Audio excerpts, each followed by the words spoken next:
ಕೇಂದ್ರ ಸರ್ಕಾರದ ಇಲಾಖೆಯಿಂದ ಏಕತಾ ಓಟವನ್ನು ಕೊಂಡಿದ್ದಾರೆ ಯುವಕರಿಗಾಗಿ.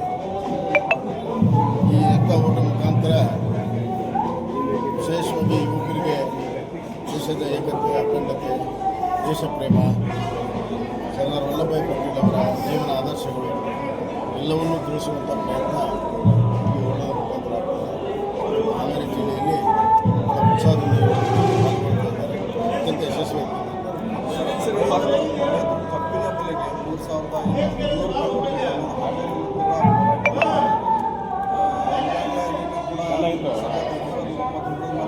ಈಗಾಗಲೇ ಸರ್ಕಾರ ಆಜ್ಞೆ ಮಾಡಿದೆ. ಜಿಲ್ಲಾಧಿಕಾರಿಗಳು ಸರ್ಕಾರಿ ಆಜ್ಞೆ ಪ್ರಕಾರ ಕಾರ್ಖಾನೆ ಮಾಲೀಕರ ಕರೆದು ಚರ್ಚೆ ಮಾಡಬೇಕು. ಏನು ಈಗಾಗಲೇ ಆಜ್ಞೆ ಆಗಿದೆ, ಅದು ಪಾಲನೆ ಆಗುವಂಥದ್ದು ಸರ್ಕಾರದ ಕರ್ತವ್ಯ. ಕೇವಲ ಘೋಷಣೆ ಮಾಡಿದರೆ ಅದೆಲ್ಲ ಸರ್ಕಾರ ಜವಾಬ್ದಾರಿ. ಯಾಕಂದರೆ ಇವರೆಲ್ಲ ಕಾರ್ಖಾನೆ ಮಾಲೀಕರು ಮುಖ್ಯಮಂತ್ರಿ ಸಭೆ ಭಾಗವಹಿಸಿದ್ರು. ಅವ್ರು ಎದುರುಗಡೆ ಹೇಳಿದೆ ಅಂತ ಅವ್ರು ಹೇಳ್ತಾರೆ, ನಮ್ಗೆ ಆಗೋದಿಲ್ಲ ಅಂತ ಹೇಳಿದ್ದೀವಿ ಅಂತ ಇವ್ರು ಅಂತಾರೆ.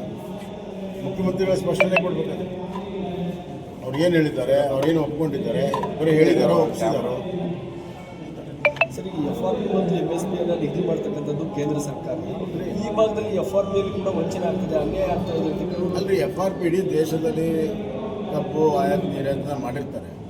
ಆದರೆ ಈ ರಾಜ್ಯದಲ್ಲಿ ಒಂದು ಕಾನೂನು ಇದೆ, SAP ಕಾನೂನು ಇದೆ. ನಮ್ಮ BJP ಅವರಿದ್ದಾಗ ನಾವು ಮಾಡಿದ್ದೀವಿ SAP ಕಾನೂನು. SAP ಕಾನೂನಲ್ಲಿ ಭಾಳ ಸ್ಪಷ್ಟವಾಗಿದೆ. ಸಕ್ಕರೆ ಮತ್ತು ಅದರ ಉತ್ಪನ್ನಗಳು ಅದಕ್ಕೆ ಬೇಕಾಗಿರುವಂಥ ಖರ್ಚು ಎಷ್ಟು, ಆಮೇಲೆ ಯಾವ ರೇಟಿಗೆ ಮಾರಾಟ ಆಗ್ತದೆ, ಎಷ್ಟು ಲಾಭ ಆಗುತ್ತೆ, ಲಾಭದಲ್ಲಿ ರೈತರಿಗೆ ಎಷ್ಟು, ಕಾರ್ಖಾನೆಗೆ ಎಷ್ಟು, ಸಂಪೂರ್ಣವಾದ ಫಾರ್ಮುಲಾ SAP ಕಾನೂನಲ್ಲಿದೆ. ಅದು ತೆಗೆದು ನೋಡೋಗ್ತಾ ಇರಲಿಲ್ಲ ಮುಖ್ಯಮಂತ್ರಿ. ಒಂದು ರೀತಿಯಲ್ಲಿ ಕಾಜಿನಾಯ ಮಾಡೋಕ್ಕೆ ಹೋಗ್ತಾನೆ. ಕಾಜಿನಾಯ ಮಾಡೋಕ್ಕೆ ಮುಖ್ಯಮಂತ್ರಿನ ಬೇಕಾ? ಅಲ್ಲಿ ಬೆಳಗಾಂ DC 29 32 ಮಾಡಿದರು, ₹3 ಹೆಚ್ಚಿಗೆ ಮಾಡಿದರು. ಬೆಂಗಳೂರು ವಿಧಾನಸಭೆಯಲ್ಲಿ ಕೂತ್ಕೊಂಡು ಮುಖ್ಯಮಂತ್ರಿ ಏನು ಮಾಡಿದ್ರು, ₹50 ಹೆಚ್ಚಿಗೆ ಮಾಡಿದರು. ಬರೀ ₹50. ಇದು ಜಿಲ್ಲಾಧಿಕಾರಿಗೆ ಇರುವಂಥ ಒಂದು ಪದ್ಧತಿ ಆಗಲಿ ಅಥವಾ ಅದನ್ನು ಒಪ್ಪಿಸುವಂಥ ಶಕ್ತಿ ಮುಖ್ಯಮಂತ್ರಿಗಿಲ್ವ? ಯಾರು ಪರವಾಗಿ ಕೆಲಸ ಮಾಡ್ತಿದ್ದಾರೆ? ಈಗ 3,300 ಕೊಡ್ತೀನಿ ಅಂತ ಹೇಳಿ ಸರ್ಕಾರ ನಿಗದಿ ಮಾಡಿದ್ದು, 2,740 ಅಷ್ಟು ಕೊಡ್ತೀವಿ ಮೇಲೆ ಕೊಡುತ್ತೆ ಕಂಪ್ನಿ ಮಾಲೀಕ ಹೇಳ್ತಾ ಇದ್ದಾರೆ. ಸರ್ಕಾರದ ಜವಾಬ್ದಾರಿ. ಈಗ ಅವರೇ ನಿಗದಿ ಮಾಡಿರೋ ರೇಟನ್ನು ಕೊಡಿಸುವಂಥ ಜವಾಬ್ದಾರಿ ಸರ್ಕಾರ. FRP ನಮ್ಮ ಜವಾಬ್ದಾರಿ ಇಲ್ಲ, ನೀವು ಬೇಕಂದ್ರೆ ಸಂಸದರನ್ನು ಕೇಳ್ಕೊಳ್ರಿ ಅಂತ ಹೇಳ್ತಾರೆ ಜಿಲ್ಲಾ. ಅಲ್ಲ, FRP ಇಡೀ ದೇಶದಲ್ಲಿ ಇರ್ತದೆ. ಒಂದೊಂದು ರಾಜ್ಯದಲ್ಲಿ ಈಗ ಮಹಾರಾಷ್ಟ್ರದಾಗ ಯಾಕೆ ಇದು ಇಲ್ಲಪ್ಪ ಗಲಾಟೆ ಎಲ್ಲ, ಗುಜರಾತ್ನಲ್ಲಿ FRP ಮೇಲೆ ಕೊಟ್ಟಿದ್ದಾರೆ ಅವರು. ಗೊತ್ತಾಯ್ತಾ? ಬೇರೆ ರಾಜ್ಯದಲ್ಲಿ ಯಾಕಿಲ್ಲ, ಇಲ್ಲಿ ಯಾಕಿದೆ? ಅದು ಇನ್ನೊಂದು ಕಾನೂನು SAP ಕಾನೂನು ಯಾಕೆ ತೆಗೆದು ನೋಡ್ತಾ ಇಲ್ಲ? ರಿಕವರಿದೇ ಒಂದು ಸ್ಕ್ಯಾಮು. ರಿಕವರಿನ ರೈತನ ಬದಿಗಿಟ್ಟು ರಿಕವರಿ ರೇಟ್ ತೋರಿಸ್ತಾ ಇದ್ದಾರೆ. ಆ ಕಾರಣಕ್ಕೆ ನಮಗೆ ನೋಡ್ರಿ, ರಿಕವರಿ ತೀರ್ಮಾನ ಮಾಡೋದು ಕೂಡ ಕೇಂದ್ರ ಕಮಿಷನ್ ಅಲ್ವಾ? ಅಲ್ಲಿ ಸಂಸ್ಥೆ ಇದೆ, ನಿಜಲಿಂಗಪ್ಪ ಸಂಸ್ಥೆ ಇದೆ ಬೆಳಗಾವಿನಲ್ಲಿ. ಅಲ್ಲಿ ಟೆಸ್ಟ್ ಮಾಡಿ ರಿಕವರಿ ಮಾಡ್ತಾರೆ. ಸೊ ಅದು ಸರ್ಕಾರನೇ ಮಾಡೋದು. ಅದನ್ನು ಪಾರದರ್ಶಕವಾಗಿ ಮಾಡಬೇಕು. ರಿಕವರಿ ಇದನ್ನು ಕೂಡ ಪಾರದರ್ಶಕವಾಗಿ ಮಾಡಬೇಕು. ತೂಕದಲ್ಲಿ ಅನ್ಯಾಯ ಆಗಿದೆ ಅಂತ ರೈತರು ಅವತ್ತಿಂದ ಹೇಳ್ತಾ ಇದ್ದಾರೆ. ಅದನ್ನು ಕೂಡ ಪಾರದರ್ಶಕವಾಗಿ ಮಾಡಬೇಕು. ರಾಜ್ಯ ಸರ್ಕಾರದ ಕರ್ತವ್ಯ.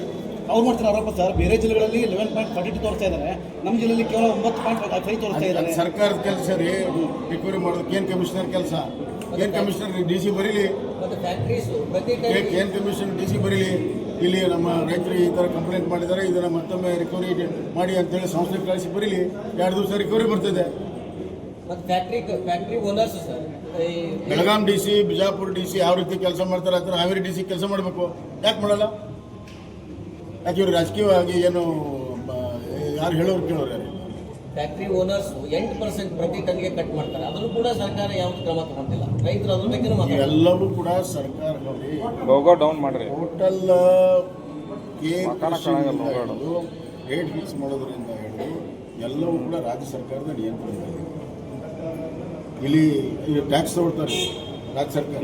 Tax sugarcane production tax ಬರುತ್ತಲ್ವ, ಆ ಟ್ಯಾಕ್ಸ್ ಪ್ರಕಾರ ಲಾಭ ಬರುತ್ತೆ. ಅದಕ್ಕೆ ನ್ಯಾಯ ಕೊಡಿಸ್ಬೇಕಲ್ಲ. ಆ ಕೆಲಸ ಸರ್ಕಾರದ್ದು ಮಾಡಲಿ. ಸರ್, ಈಗ ಪರಪ್ಪನಗರದಲ್ಲಿ ಕೈದಿಗಳಿಗೆ ರಾಜಾತಿಥ್ಯ ಸಿಗ್ತಾ ಇದೆ. ICC ಉಗ್ರರ ಕೈಗಳಲ್ಲಿ ಮೊಬೈಲ್ ಇದೆ. ಈ ರೀತಿಯಾದಂಥ ರಾಜ ನೋಡ್ರಿ, ನೀವು ಸರ್ಕಾರ ಹೆಂಗಿರುತ್ತೆ ಹಂಗೆ ಅಲ್ಲಿ ಒಳಗಡೆ ಎಲ್ಲ ನಡೀತದೆ, ಹೊರಗಡೆ ನಡೀತದೆ. ನೀವು STPI PFI ಕೇಸ್ಗಳನ್ನು ವಿಡ್ರಾ ಮಾಡ್ತೀರಿ, ಭಾಳ ಪೊಲೀಸ್ ಸ್ಟೇಷನ್ ಅಟ್ಯಾಕ್ ಮಾಡಿದವ್ರಿಗೆ ನೀವು ಕೇಸ್ ವಿಡ್ರಾ ಮಾಡ್ತೀರಿ, ಏನು ಸಂದೇಶ ಕಳಿಸ್ತೀರಿ ನೀವು? ಅದಕ್ಕಾಗಿ ಅವ್ರಿಗೆ ಅಂಥವ್ರು ಪ್ರೋತ್ಸಾಹ ಸಿಗ್ತದೆ, ಪ್ಲಸ್ ಭ್ರಷ್ಟಾಚಾರ ಎರಡೂ ಸೇರಿ ಕೆಲಸ ಆಗ್ತಾಯಿದೆ. ಭ್ರಷ್ಟಾಚಾರ ಎಲ್ಲಿಲ್ಲ, ಜೈಲಿನಿಂದ ಹಿಡಿದು ವಿಧಾನಸಭೆ ಮೂರನೇ ಮಾಡಿದವರು ಭ್ರಷ್ಟಾಚಾರ ಇದೆ. ವಿಮಾನ ನಿಲ್ದಾಣದಲ್ಲಿ ನಮಾಜ್ ಮಾಡಿರುವುದು, ಬೆಂಗಳೂರು ವಿಮಾನ ನಿಲ್ದಾಣದಲ್ಲಿ ನಮಾಜ್ ಮಾಡಿರುವುದು ಸಾಮೂಹಿಕವಾಗಿ ನಮಾಜನ್ನು ಮಾಡ್ತಾರೆ ಸರ್. ಅದ್ರ ಬಗ್ಗೆ ಮಾಹಿತಿ ಇಲ್ಲ. ಸರ್, BJPಯವರು ಕೇವಲ ಬರೀ ಸುಳ್ಳು ಹೇಳ್ತಾ ಇದ್ದಿದ್ದು ಅಷ್ಟೇ ಅಲ್ಲ, ಈಗ ಮತಕಳ್ತನೂ ಸ್ಟಾರ್ಟ್ ಮಾಡಿ ಕಳ್ರಿ ಇವರು, ಕಾಂಗ್ರೆಸ್ ಕಳ್ರು. ಇವತ್ತಿಂದಲ್ಲ, ಮೊದಲಿಂದನೂ ಮಾಡ್ತಾ ಇದ್ದಾರೆ. ಇವ್ರು 136 ಸೀಟ್ ಬಂತಲ್ಲ, ಮತಕಳ್ತಿಯಿಂದ ಬಂತ. ಲೋಕಸಭಾ ಚುನಾವಣೆಯಲ್ಲಿ ಎಷ್ಟು, ವಿಧಾನಸಭೆ ಚುನಾವಣೆ ಮತ್ತು ಲೋಕಸಭಾ ನಡುವೆ ಎಷ್ಟು ವೋಟ್ ಆ್ಯಡ್ ಆಗಿದೆ? ಯಾರು ಅಧಿಕಾರಿಗಳಿದ್ದರು, ಯಾರು ಅಧಿಕಾರದಲ್ಲಿದ್ದಾರೆ? ಅಧಿಕಾರಿಗಳು ಯಾರ ಕೈಯಲ್ಲಿದ್ದಾರೆ? ಇದೇ ಕಾಂಗ್ರೆಸ್ ಸರ್ಕಾರದ ಕೈಯಲ್ಲಿದ್ದಾರೆ. ಇದು DC-ಗಳೆಲ್ಲ ಏನು ಎಲೆಕ್ಷನ್ ಕಮಿಷನ್ ಕೈಯಿದ್ದಾರೆ, ಇವ್ರ ಕೈಯಲ್ಲಿದ್ದಾರೆ, ಇವರೇ ಸೇರಿಸಿರೋದು. ಈ ತಾವು ಕಳ್ತನ ಮಾಡಿ ತಮ್ಮ ಮೇಲೆ ಬರ್ತದೆ ಅಂತೇಳಿ ತಾವೇ ಕಳ್ಳರು ಅಂತ ಕೂತು ಓಡಾಡ್ತಾರೆ. ಉಲ್ಟಾ ಚೋರ್ ಕುತ್ವಾಲ್ಕೋ ದಾಟಿ ಅಂತ ಆ ಪರಿಸ್ಥಿತಿ ಇದೆ. Rahul Gandhi Brazilian model photo use ಮಾಡಿಕೊಂಡು ವೋಟರ್ ಚೋರಿ ಆಗಿದೆ ಅಂತ ಅದೆಲ್ಲ ಎಕ್ಸ್ಪೋಸ್ ಆಯ್ತಲ್ಲ. ಎಲ್ಲ 20 ಜನರು ಹೇಳಿದ್ರು, ಆ ಫೋಟೋ ನಮ್ಗೆ ಸಂಬಂಧ ಇಲ್ಲ, ನಾವು ಒಂದೇ ಓಟ್ ಹಾಕಿರೋದು. ಅವ್ರು ಯಾವ್ಯಾವ ಹೇಳಿದಾರೆ ಎಲ್ಲವೂ ಕೂಡ ಯಾವುದೂ ಪುರಾವೆನೇ ಕೊಟ್ಟಿಲ್ಲ. ಇದುವರೆಗೂ